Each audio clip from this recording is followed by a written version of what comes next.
une des causes de disparition de la biodiversité, c'est justement le fait qu'on voit arriver des espèces qui n'étaient pas des espèces d'un milieu dans un milieu. Et qu'en général, souvent, elles n'ont pas de prédateurs, elles s'hyper-développent et elles entrent en concurrence avec les espèces locales.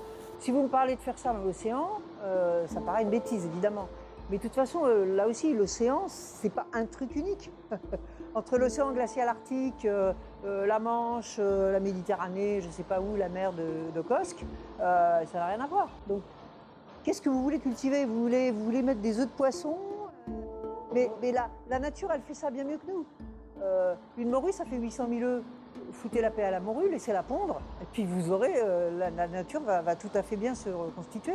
Donc voilà, déjà simplement en respectant les rythmes de production de la vie marine, on aurait, si on le faisait bien, au lieu de faire s'écrouler les espèces, on aurait largement de quoi vivre, de quoi pêcher.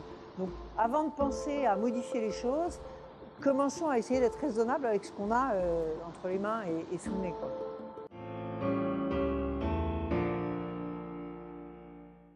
Dont on voit qu'elle est absolument généralisée à tout le milieu marin. Souvent les gens imaginent, on nous parle des îles de plastique, ça n'existe pas, c'est un fantasme de journalistes. Il n'y a pas d'île de plastique, voilà. Mais par contre, il y a une diffusion généralisée de la pollution qui impacte énormément les écosystèmes.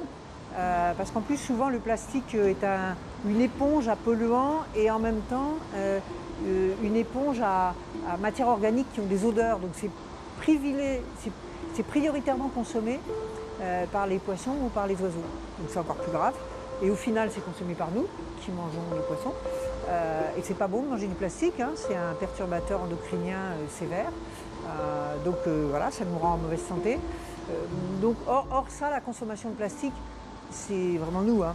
Donc acheter en vrac, refuser tout ce qui est consommation de jetables, plastique à usage unique, hein, les pailles, les assiettes, les verres, les bouteilles, déjà ça, les sacs bien sûr, déjà ça ira dans le bon sens. C'est très facile à faire.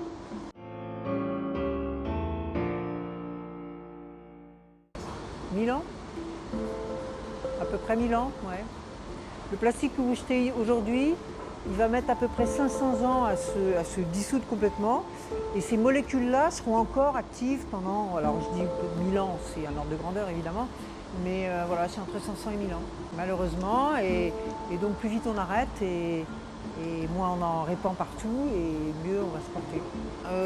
Ce qu'on sait par exemple, puisqu'on a fait des projections sur... c'est que si on continue la production de plastique et surtout le fait qu'on rejette ces plastiques dans l'environnement, en 2050, il y a plus d'objets en plastique que de poissons dans la mer. Voilà, ça vous donne un peu un ordre de grandeur. Maintenant, quand est-ce que tous les hommes vont mourir étouffés par le plastique, ça, je ne peux pas vous le dire. Peut-être un jour.